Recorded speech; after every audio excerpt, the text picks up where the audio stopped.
الله الرحمن الرحيم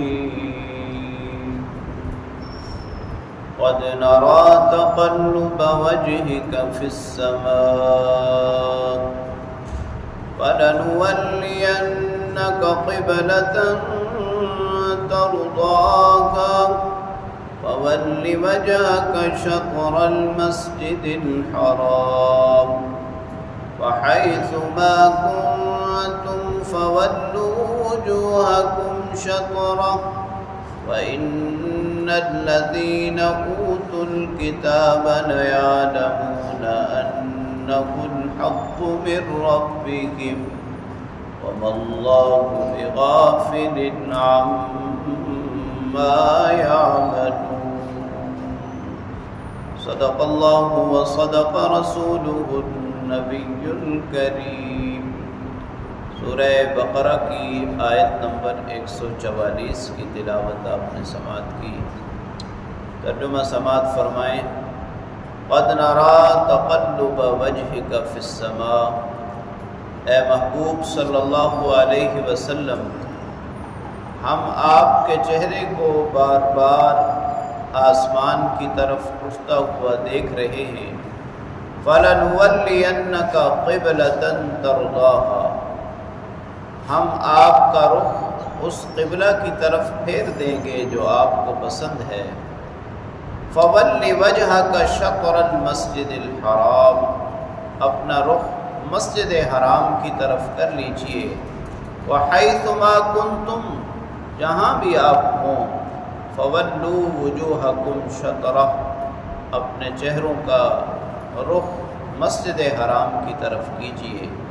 وَإِنَّ الَّذِينَ أُوتُوا الْكِتَابَ لَيَعْلَمُونَ أَنَّهُ الْحَقُّ مِنْ رَبِّهِمْ، اور جن لوگوں کو کتاب دی گئی ہے وہ بھی جانتے ہیں کہ یہ حق ہے ان کے رب کی طرف سے۔ وَمَا اللَّهُ بِغَافِلٍ عَمَّا يَعْمَلُونَ، جو کچھ وہ کر رہے ہیں اللہ تعالیٰ اس سے غافل نہیں۔ اس آیت کریمہ میں تحویل قبلہ کا باقاعدہ حکم اللہ کریم نے نازل فرمایا، اور تحویل قبلہ کا حکم نازل کرنے سے پہلے نبی کریم صلی اللہ علیہ وسلم کو خوشخبری سنائی گئی۔ جب بیت المقدس کی طرف منہ کر کے نماز پڑھنے کا حکم ہوا تو آپ صلی اللہ علیہ وسلم اس وقت سے بار بار یہ دعا کر رہے تھے کہ یا اللہ مسجد حرام کو ہی ہمارا قبلہ بنا دے، اس لیے کہ ابراہیم علیہ السلام کی اس گھر سے خاص نسبت ہے اور یہ بہت قدیم قبلہ ہے۔ تو دعا کے دوران آپ صلی اللہ علیہ وسلم وحی کے انتظار میں اکثر آسمان کی طرف دیکھتے تھے۔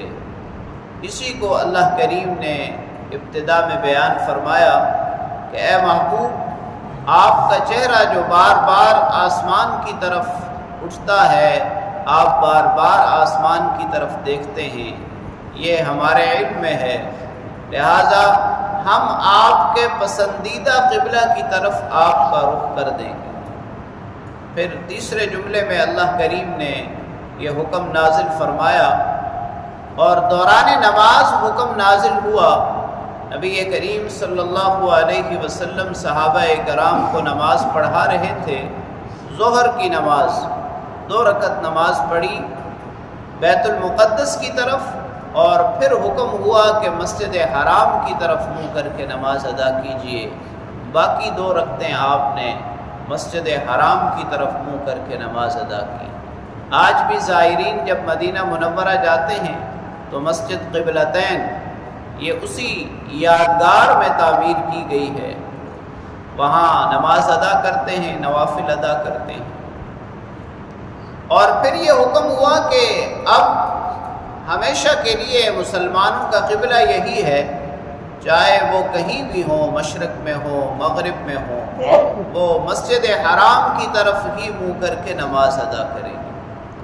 اب جو پروپیگنڈا یہود و نصارہ کر رہے تھے اس کا جواب بھی دے دیا کہ حقیقت تو یہ ہے کہ انہیں بھی معلوم ہے کہ یہ اللہ رب العالمین کی طرف سے حکم ہے، لیکن بعض ضد، عناد اور تعصب کی وجہ سے طرح طرح کی باتیں کر رہے ہیں۔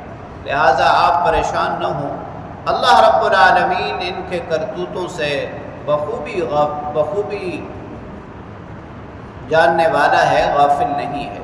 اللہ کریم سے دعا ہے اللہ تعالی کلام پاک کو پڑھنے، سمجھنے اور اس پر عمل کرنے کی توفیق نصیب فرمائے۔